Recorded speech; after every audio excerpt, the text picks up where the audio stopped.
As an icebreaker, the Brooklyn, Ohio native, he got the start tonight. And he's been close in the last couple of home appearances. But how big is that for Coach Ian Duncan's squad? They give up that early goal, which has been so pivotal against them. Anything away from Jordan Brandt or Harley White. But if you remember that game on, was it Sunday afternoon? It was tremendous. Gordichuk and Rodebush just going toe-to-toe. Came down to the last shot in the shootout, and Danville only put one in. A.J. Tesserero got the win. And Menor could not put one in yet in their shootout. Morrow tries to get one off the edge of his stick.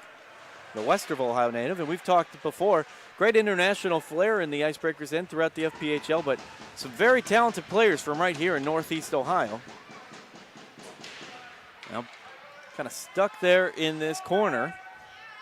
Finally freed from behind the net, and Artem Efimov Barakov, the Russian native, will free up his first goal of the season, did the Belarus native.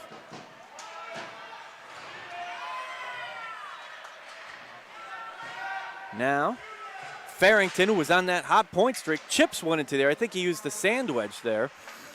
Daniel trying to keep it down here. Morrow behind the net. That puck's been in the air almost as much as it's been on the ice tonight. Esri trying to get out from that net. They're sandwiched in there with the orange, white, and black doing a good job on the defensive unit here.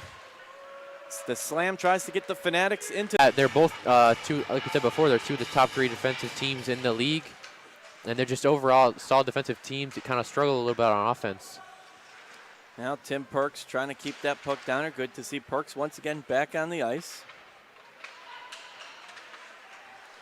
Looking to get it to the slot there to Declan Conway, who would have loved to pick up number 27 in a full night of FPHL action. When we return from the first intermission, we'll bring you the scores from around the league, including an early start in Eastern Division action between the Danbury Hat-Tricks and Elmira Enforcers. All the other games starting at the 7:30 or 7:35 time. 8-6 shot on goal advantage for the Dashers. Dashers now in possession of the puck. Period. They're just getting their sticks and getting their bodies in front of those shots and making it easy on their goaltender. Now helping out Harley White in his first start since Gordichuk was called up to the Birmingham. About it is, with that extra couple guys, you can easily, as you say, screen out a little bit. You can afford to use one or two of those guys to obstruct the view. And Harley White just sees that one go by right side. Brody Duncan picks up his 6th goal of the season and his 20th point. So we talked about Fred Hine picking up his 20th goal, and Brody Duncan picks up his 20th point. And for Pashtuka, that's his first point as an icebreaker. Pashtuka's first point, and Stephen Fowler, who we said getting him more into the offensive fold, he picks up an assist as well. And the Icebreakers still on the power play 5-on-4 advantage for the next 41 seconds.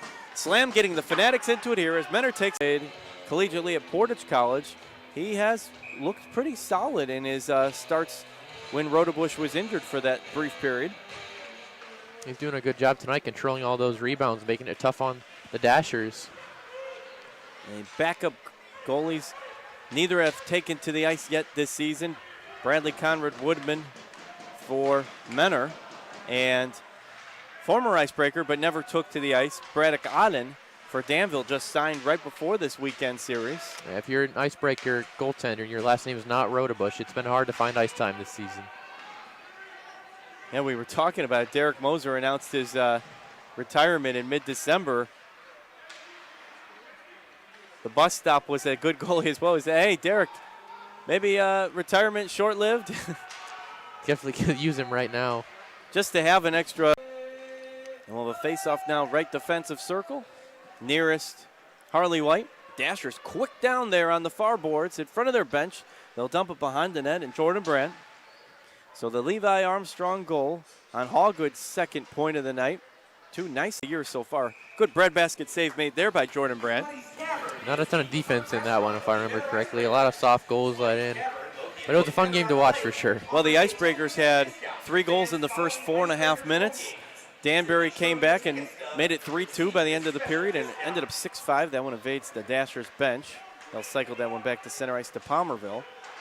He'll dump that one behind the fish. Almost snuck past the pad there of Jordan Brandt.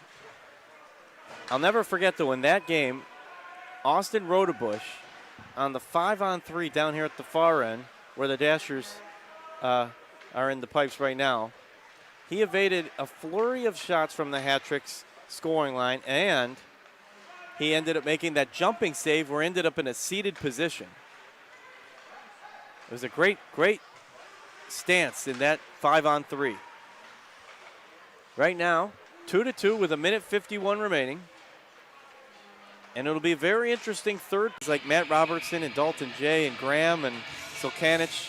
A lot of weapons to score from the Prowlers. Yeah, I mean, they put up 9 goals last week against Columbus. They had 12 players available. They had their broadcasters, their emergency backup, and they still gave up 11 goals and found a way to be competitive. 11-9 was that game. We saw 11-7 last year versus Port Huron.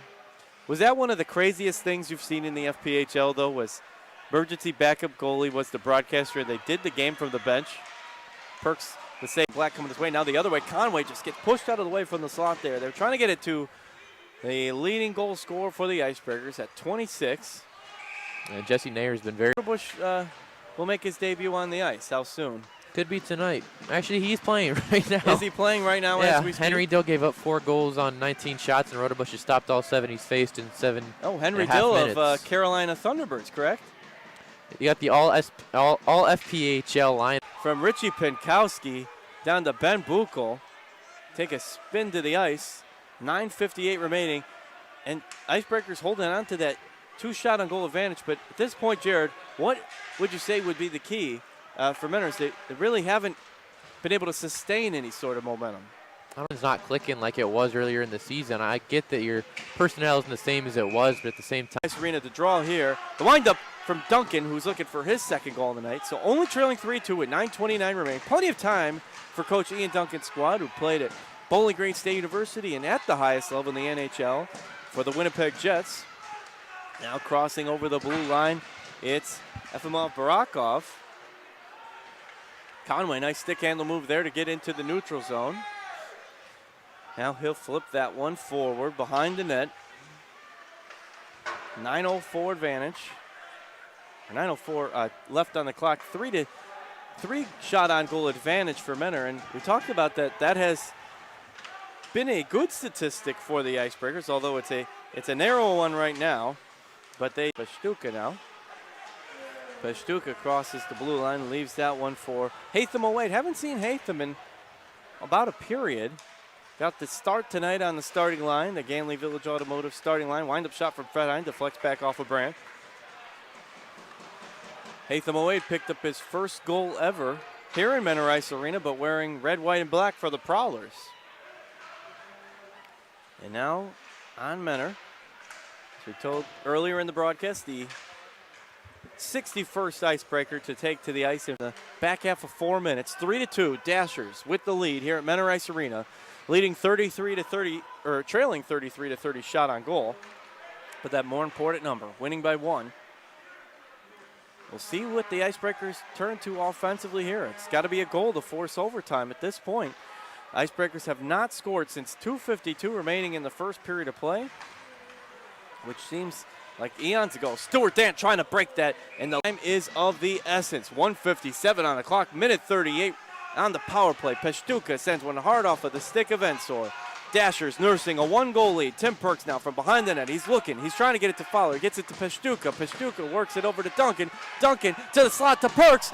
And it just kind of bounced back off the pads there of Harley White. Not sure why Brandt's staying in the net. Wind up over the glass. Yeah, we'll see. We will watch. Will they pull him here? Get the extra man down there. That would be a 2-man advantage. That'd be a 6-on-4 if my math is correct. With only a minute 26 remaining in the game. We'll see if they do that. And Brandt is out now, so it's 6-on-4. And Mark Esri skates out. Here we go, 6-on-4, open net, Icebreakers. 1:16 remaining. Can't let that one slide down. Still don't know what a swamp rabbit is. We'll find out someday. We'll do some research. So now we're going to get to the third period of play. So where we stand now is Nate Farrington is in the box now for just 5 more seconds, and then that will expire here in the third period of play for Menor Ice Arena, and only 24 seconds on Naher. So the Icebreakers on a very brief Lake Health power play in a 2-2 game with 19:31 remaining. in the third period of play, in the first of two in a homestand against the Dashers. Tomorrow will be the last regular season matchup between these two teams. Good to see a lot of the Live Source